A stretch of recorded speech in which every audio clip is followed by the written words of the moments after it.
കേരള സർവകലാശാലയിലെ ഇന്നത്തെ മെയിനായിട്ടുള്ള അപ്ഡേറ്റുകൾ നോക്കാം. ഇന്നത്തെ തീയതി 27/12/2024.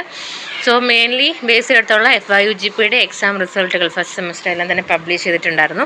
അപ്പോൾ ഇതിൻ്റെ റീവാലുവേഷൻ ആൻഡ് സ്ക്രൂട്ടനിയുടെ അപ്ഡേറ്റ് നമ്മുടെ ചാനലിൽ അപ്ലോഡ് ചെയ്തിട്ടുണ്ട്. അപ്പോൾ നിങ്ങൾക്ക് ചെക്ക് ചെയ്യാം അതിൻ്റെ ഡേറ്റ്സും കാര്യങ്ങളൊക്കെ. പിന്നെ പല സ്റ്റുഡൻസും ചോദിക്കുന്നുണ്ടായിരുന്നു ഇമ്പ്രൂവ്മെൻ്റ് അല്ലെങ്കിൽ സപ്ലി എക്സാംസ് ഒക്കെ എഴുതാനായിട്ട് സാധിക്കുമോ, എങ്ങനെയാണ് ഫെയിൽ ആയിട്ടുള്ള സബ്ജക്റ്റുകളൊക്കെ എഴുതാൻ സാധിക്കുക എന്നുള്ളത്. ഇപ്പം പുതിയ ഒരു സ്ട്രീം ആയതുകൊണ്ട് തന്നെ അല്ലെങ്കിൽ പുതിയ 4 year കോഴ്സ് ആയതുകൊണ്ട് തന്നെ എന്തെങ്കിലുമൊക്കെ തരത്തിലുള്ള ചേഞ്ചസും കാര്യങ്ങളൊക്കെ റൂൾസിൽ വന്നിട്ടുണ്ടോ എന്നുള്ളത് നമുക്കറിയില്ല. ഒഫീഷ്യലായിട്ടുള്ള ഇൻഫോർമേഷൻ വന്നിട്ടില്ല അത് ബേസ് ചെയ്ത്. ബട്ട് അൺഒഫീഷ്യലി നമ്മൾ എൻക്വയറി ചെയ്ത സമയത്ത് 45 ഡേയ്സിനുള്ളിൽ എക്സാംസ് ഒക്കെ ഉണ്ടാവും എന്നുള്ള കാര്യങ്ങളൊക്കെ പറഞ്ഞിട്ടുണ്ടായിരുന്നു. ബട്ട് അത് കൺഫേം ആക്കാനായിട്ടായിട്ടില്ല. അതുകൊണ്ടാണ് നിങ്ങളിലേക്ക് ആ ഒരു ഇൻഫോർമേഷൻ നമ്മൾ പ്രത്യേകം വീഡിയോ ആക്കി നൽകാതിരുന്നത്. ബട്ട് ഒഫീഷ്യലായിട്ടുള്ള ഇൻഫോർമേഷൻ എക്സാംസിനെ പറ്റിയിട്ട് വരുമ്പോൾ തീർച്ചയായിട്ടും നിങ്ങളിലേക്ക് എത്തിക്കുന്നതായിരിക്കും. സബ്സ്ക്രൈബ് ചെയ്യാനായിട്ട് മറക്കണ്ട.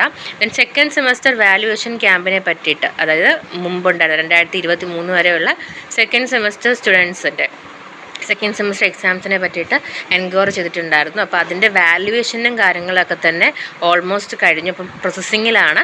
അധികം വൈകാണ്ട് തന്നെ റിസൾട്ടുകൾ നമുക്ക് സൈറ്റിൽ പ്രതീക്ഷിക്കാം. ബട്ട് ഒരു എക്സാക്റ്റ് ഒരു ടൈമോ അല്ലെങ്കിൽ എക്സാക്റ്റ് ഒരു ഡേറ്റോ കാര്യങ്ങളോ നമുക്ക് പ്രഡിക്റ്റ് ചെയ്യാനായിട്ട് പറ്റില്ല.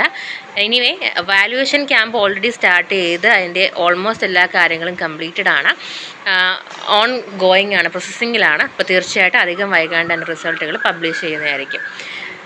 ഓക്കെ. ദെൻ പരീക്ഷാ തീയതി പുനഃക്രമിച്ച ഡീറ്റെയിൽസ് നമ്മൾ ഓൾറെഡി അപ്ഡേറ്റ് ചെയ്തതാണ്.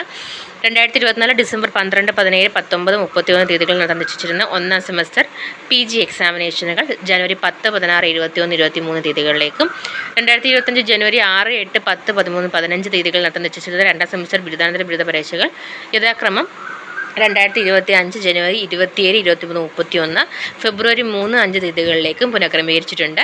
പരീക്ഷാ കേന്ദ്രത്തിനോ സമയത്തിനോ മാറ്റം ഉണ്ടായിരിക്കില്ല. ആൻഡ് ഇത് വിദൂര വിദ്യാഭ്യാസ പഠന കേന്ദ്രത്തിൻ്റെ അണ്ടറിലുള്ള PG കോഴ്സുകളാണ്. ദെൻ പരീക്ഷ രജിസ്ട്രേഷൻ 2025 ജനുവരിയിൽ നടത്തുന്ന 4ാം സെമസ്റ്റർ MBA വിദൂര വിദ്യാഭ്യാസം supplementary 19-20 admission, main section 18 admission, degree പരീക്ഷകൾ ഓൺലൈൻ രജിസ്ട്രേഷൻ ആരംഭിച്ചു. 2025 ജനുവരിയിൽ നടത്തുന്ന 2ാം semester MBA distance education supplementary 2020 admission, main section 18 admission, degree പരീക്ഷകളുടെ ഓൺലൈൻ രജിസ്ട്രേഷൻ ആരംഭിച്ചു. Then PG diploma in human rights അപേക്ഷ ക്ഷണിക്കുന്നു.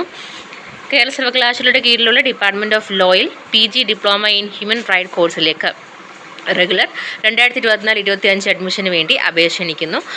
യോഗ്യത ഏതെങ്കിലും വിഷയത്തിൽ ബിരുദം, പ്രായപരിധിയില്ല. അപേക്ഷ സമർപ്പിക്കേണ്ട അവസാന തീയതി ജനുവരി 22 കൂടുതൽ ഡീറ്റെയിൽസ് അറിയുന്നതിന് വേണ്ടി സൈറ്റ് നിങ്ങൾക്ക് നോക്കാം. ആൻഡ് ആൾസോ നിങ്ങൾക്ക് 9947841574 എന്ന നമ്പറിൽ കോൺടാക്ട് ചെയ്ത ഡീറ്റെയിൽസ് എൻക്വയറി ചെയ്യാം. ഓർ office.ku.law@gmail.com എന്ന ഇമെയിൽ വഴി നിങ്ങൾക്ക് എൻക്വയറി ചെയ്യാവുന്നതാണ്. അപ്പോൾ കൂടുതൽ ഇൻഫോർമേഷന് വേണ്ടി സബ്സ്ക്രൈബ് ചെയ്യാൻ മറക്കരുത്. Thank you so much.